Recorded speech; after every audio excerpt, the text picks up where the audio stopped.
ये तस्वीर आपको दहला देगी, डरा देगी, क्योंकि इस तस्वीर में आपको जो लोग दिखाई दे रहे हैं, वो लोग अपने घर से तो निकले थे खुशियों की एक छुट्टी मनाने के लिए, लेकिन उनको इस बात का अंदाज़ा नहीं था कि वो छुट्टियाँ उनके लिए एक आखिरी सफ़र बनने वाला है।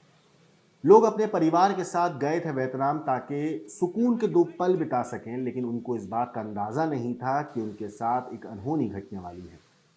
छुट्टियां मनाने निकले लोगों ने शायद कभी सोचा नहीं होगा कि उनकी मुस्कुराती तस्वीरें ही उनकी आखिरी याद बन जाएगी। जो सफर खुशियां देने वाला था, वही कुछ परिवारों के लिए जिंदगी का सबसे बड़ा गम बन गया। वियतनाम के फूक्वेक आइलैंड के पास एक टूरिस्ट बोट हादसे का शिकार हो गई और देखते ही देखते समंदर की लहरों ने कई लोगों को अपनी चपेट में ले लिया और खुशियों से भरी वो यात्रा मातम में तब्दील हो गई।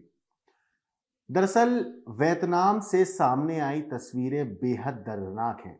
कहीं समंदर में पलटी हुई नाव दिखाई दे रही है, तो कहीं लोग अपनी जान बचाने के लिए मदद की गुहार लगा रहे हैं।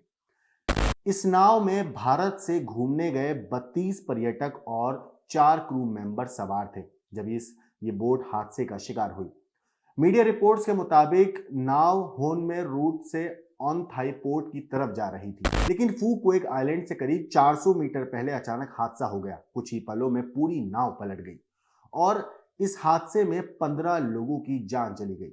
दरअसल हादसे की जानकारी मिलते ही भारत सरकार भी हरकत में आई और वियतनाम में भारतीय दूतावास ने बताया कि हनोई स्थित भारतीय एम्बेसी और हो ची मिन्हा सिटी स्थित कॉन्सुलेट में कंट्रोल रूम बनाए गए हैं। अधिकारियों की टीम भारतीय पर्यटकों की जानकारी जुटाने और हर संभव मदद पहुंचाने में लगी हुई है।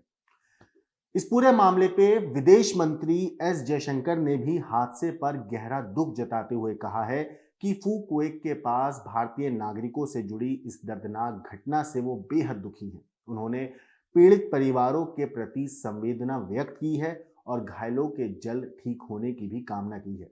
इस पूरे मामले पे प्रधानमंत्री नरेंद्र मोदी ने भी इस हादसे पर शोक जताया है। उन्होंने कहा है कि वियतनाम में भारतीय नागरिकों से जुड़े नाव हादसे की खबर बेहद दुखद है। जिन परिवारों ने अपनों को खोया है, उनके प्रति उनकी गहरी संवेदनाएं हैं। साथ ही उन्होंने भरोसा दिलाया कि भारतीय दूतावास और अधिकारी हर संभव सहायता उपलब्ध करा रहे हैं। आपको बता दूं दोस्तों, इस हादसे ने कई भारतीय परिवारों की दुनिया उजाड़ दी है। केरल के मचिलीपट्टम में रहने वाली गैली जयलक्ष्मी की मौत की खबर मिलते ही उनके घर में मातम छा गया। परिवार के लोग अब सिर्फ उस आखिरी सफर को याद कर रहे हैं जो हमेशा के लिए उनकी जिंदगी बदल गया।